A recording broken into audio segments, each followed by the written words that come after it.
आज हम कहानी लाए हैं महाराजा रणजीत सिंह की।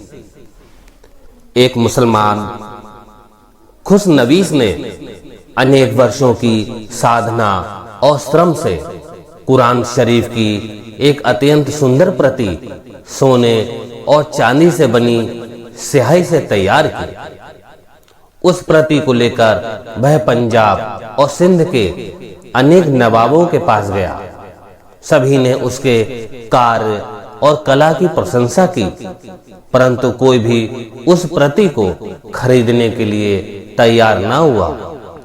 खुशनवीस उस प्रति का जो भी मूल्य मांगता था वह सभी को अपनी सामर्थ्य से अधिक लगता था। निराश होकर खुशनवीस लाहौर आया और महाराजा रणजीत सिंह के सेनापति से मिला। सेनापति ने उसके कार्य की बड़ी प्रशंसा की, परंतु इतना अधिक मूल्य देने में उसने खुद को असमर्थ पाया। रणजीत सिंह ने भी यह बात सुनी और उस खुशनवीस को अपने पास बुलवाया। खुशनवीस ने कुरान शरीफ की वह प्रति महाराज को दिखाई। महाराजा रणजीत सिंह ने बड़े सम्मान से उसे उठाकर अपने मस्तक से लगाया और अपने वजीर को आज्ञा दी। खुशनवीस को उतना धन दे दिया जाए जितना वह चाहता है और कुरान शरीफ की इस प्रति को मेरे संग्रहालय में रख दिया जाए।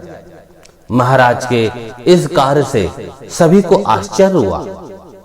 फकीर अजीमुद्दीन ने पूछा, हुजूर, आपने इस प्रति के लिए बहुत बड़ी धनराशि दी है, परंतु वह तो आपके किसी काम की नहीं है, क्योंकि आप सिख हैं और यह मुसलमानों की धर्म पुस्तक है। महाराज ने उत्तर दिया, फकीर साहब, ईश्वर की यह इच्छा है कि मैं सभी धर्मों को एक नजर से देखूं। पंजाब के लोक जीवन और लोक कथाओं में महाराजा रणजीत सिंह से संबंधित अनेक कथाएं कही व सुनी जाती हैं। इसमें से अधिकांश कहानियां उनकी उदारता, न्यायप्रियता और सभी धर्मों के प्रति सम्मान को लेकर प्रचलित हैं। उन्हें अपने जीवन में प्रजा का भरपूर प्यार मिला। अपने जीवन काल में ही वे अनेक लोक कथाओं और जनश्रुतियों का केंद्र बन गए थे। महाराजा रणजीत सिंह ने देश की अनेक मस्जिदों की मरम्मत करवाई और मंदिरों को दान दिया। उन्होंने काशी विश्वनाथ मंदिर, वाराणसी के कलश को 22 मन सोना देकर उसे स्वर्ण मंडित किया और अमृतसर के हरि मंदिर पर सोना चढ़ाकर उसे स्वर्ण मंदिर में बदल दिया। महाराजा रणजीत सिंह का जन्म सुकरचकिया मिसल जागीर के मुखिया महासिंह के घर हुआ। अभी वह 12 वर्ष के थे कि उनके पिता का स्वर्गवास हो गया। सन 1792 ईस्वी से सन 1797 ईस्वी तक जागीर की देखभाल एक प्रतिशासक परिषद ने की। इस परिषद में इनकी माता, सास और दीवान लखपत राय शामिल थे। सन 1797 ईस्वी में रणजीत सिंह ने अपनी जागीर का समस्त कार्यभार स्वयं संभाल लिया। महाराजा रणजीत सिंह ने सन 1801 ईस्वी में बैसाखी के दिन लाहौर में बाबा साहब सिंह बेदी के हाथों माथे पर तिलक लगवाकर अपने आप को एक स्वतंत्र भारतीय शासक के रूप में प्रतिष्ठित किया। 40 वर्ष के अपने शासनकाल में महाराजा रणजीत सिंह ने इस स्वतंत्र राज्य की सीमाओं को और विस्तृत किया। साथ ही साथ उसमें ऐसी शक्ति भरी कि किसी भी आक्रमणकारी की इस ओर आने की हिम्मत नहीं हुई। महाराजा के रूप में उनका राज तिलक तो हुआ, किंतु वे राज सिंहासन पर कभी नहीं बैठे। अपने दरबारियों के साथ मसनद के सहारे जमीन पर बैठना उन्हें ज्यादा पसंद था। 21 वर्ष की उम्र में ही रणजीत सिंह महाराजा की उपाधि से विभूषित हुए। कालांतर में वे शेर पंजाब के नाम से विख्यात हुए। महाराजा रणजीत सिंह एक अनूठे शासक थे। उन्होंने कभी अपने नाम से शासन नहीं किया। वे सदैव खालसा या पंथ खालसा के नाम से शासन करते थे। एक कुशल शासक के रूप में रणजीत सिंह अच्छी तरह जानते थे कि जब तक उनकी सेना सुशिक्षित नहीं होगी वह शत्रुओं का मुकाबला नहीं कर सकेगी। उस समय तक ईस्ट इंडिया कंपनी का अधिकार संपूर्ण भारत पर हो चुका था। भारतीय सैन्य पद्धति और अस्त्र शस्त्र यूरोपीय सैन्य व्यवस्था के सम्मुख उतने प्रभावी नहीं सिद्ध हो रहे थे।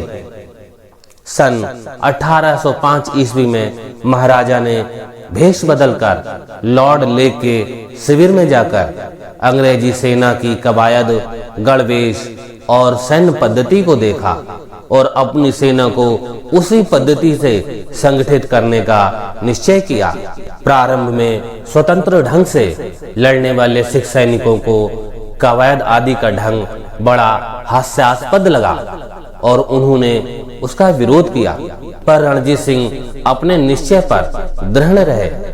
निसंदेह रणजीत सिंह की उपलब्धियां महान थीं। उन्होंने पंजाब को एक आपसी लड़ने वाले संघ के रूप में प्राप्त किया तथा एक शक्तिशाली राज्य के रूप में परिवर्तित किया। ये इतिहासकार जेडी कनिंघम के विचार थे। रणजीत सिंह के शासन काल में किसी को मृत्यु दंड नहीं दिया गया। यह तथ्य अपने आप में कम आश्चर्यजनक नहीं है। उस युग में जब शक्ति के मद में चूर शासकगण बात बात में अपने विरोधियों को मौत के घाट उतार देते थे, रणजीत सिंह ने सदैव अपने विरोधियों के प्रति उदारता और दया का दृष्टिकोण रखा। जिस किसी राज्य या नवाब का राज्य जीतकर उन्होंने अपने राज्य में मिलाया, उसे जीवन यापन के लिए कोई ना कोई जागीर निश्चित रूप से दे दी। एक व्यक्ति के रूप में रणजीत सिंह अपनी उदारता एवं दयालुता के लिए बहुत प्रसिद्ध थे। उनकी इस भावना के कारण उन्हें लाख बख्श कहा जाता था। शारीरिक दृष्टि से रणजीत सिंह उन व्यक्तियों में से नहीं थे जिन्हें सुदर्शन नायक के रूप में याद किया जाए। उनका कद औसत दर्जे का था, रंग गहरा गेहुआ था। बचपन में चेचक की बीमारी के कारण उनकी बाईं आंख खराब हो गई थी। चेहरे पर चेचक के गहरे दाग थे, परंतु उनका व्यक्तित्व आकर्षक था। तत्कालीन British governor general Lord William Bentinck ने एक बार फकीर अजीमुद्दीन से पूछा कि महाराजा की कौन सी आंख खराब है। फकीर साहब ने उत्तर दिया, उनके चेहरे पर इतना तेज है कि मैंने कभी सीधे उनके चेहरे की ओर देखा ही नहीं, इसलिए मुझे यह नहीं मालूम कि उनकी कौन सी आंख खराब है। महाराजा रणजीत सिंह का 27 जून सन 1839 ईस्वी में लाहौर में देहावसान हो गया। उनके शासन के 40 वर्ष निरंतर युद्धों, संघर्षों के साथ ही साथ पंजाब के आर्थिक और सामाजिक विकास के वर्ष थे।